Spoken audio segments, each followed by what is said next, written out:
imagine if you buy, we can't let anyone touch it. So you have to understand that. So you can try to touch it and see how the skin feels. The skin is soft, smooth. The skin is smooth. This is python. No, real python. I am scared. I can't put it on my neck, but I can hold the person putting it on his neck. Put it on my neck. I can hold the person. Okay, maybe you try it. Yeah, I'm gonna put a tail around your neck. Okay, hold the head. Hey, hold the head. Oh my God. Oh man, this is so cold. Yeah.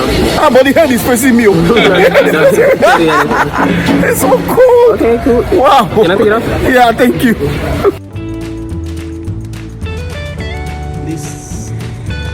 Here you are in a sacred place that existed since 13th centuries. And within here, they serve pythons here as gods, because in the past, it protected their crops and their farms against rat, rodent, and insects.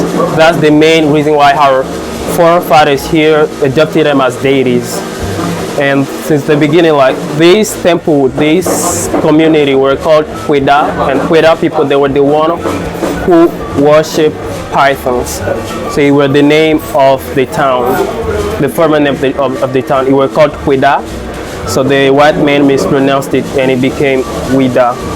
So we know the worshippers, we recognize them through scars. Like in the past, they were kind of like a passport to them. So when you go in other communities, they know where you're from. So we know them through scars. When you see that they have 2 scars on their forefronts, 2 on each temples and 2 on each cheeks. So they do the scars because naturally pythons have 10 holes around their jaws, 5 holes at the right side and 5 at the left side. So the holes are represented by scars on their faces.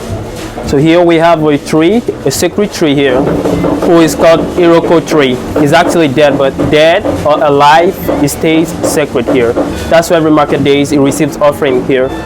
The priest does offering just to thank the ancestors for their good deeds. Sometimes they can also sacrifice goat or cow or sheep sometimes. So this tree, it has more than 400 years.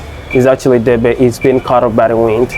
The white wrappers around it is a symbol of purity. So within this temple we have 2 species of python. The male is called the Dangbe Bong here in our own dialect. So we call pythons Dangbe. The second word Bong, it means what is short. It's related to their length. And Dangbe Dre is the female python. Dre means what is long. So the males are shorter than the females. That's the difference between them. So here the python that we have here, they are royal pythons. They don't bite, they don't even have venom. So once you are here, you don't have to be scared because they can't do anything. Just see. Imagine if they bite, we can't let anyone come in. We can't take direction. So you have to be relaxed. Try to overcome your fear. We know there are snakes and we have the negative sound of them. So you have to overcome your fear like that. They do nothing at all.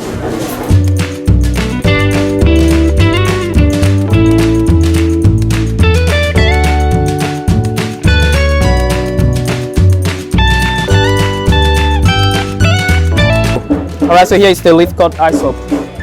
You can also Google it. So it's used for purification. It doesn't have like any negative impact on it. You can wash your hands. Is it okay?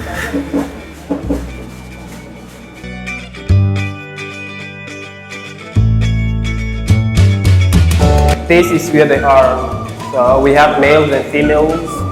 Everyone here. So pythons, they usually they like putting themselves together just to warm up because they're cold-blooded reptiles.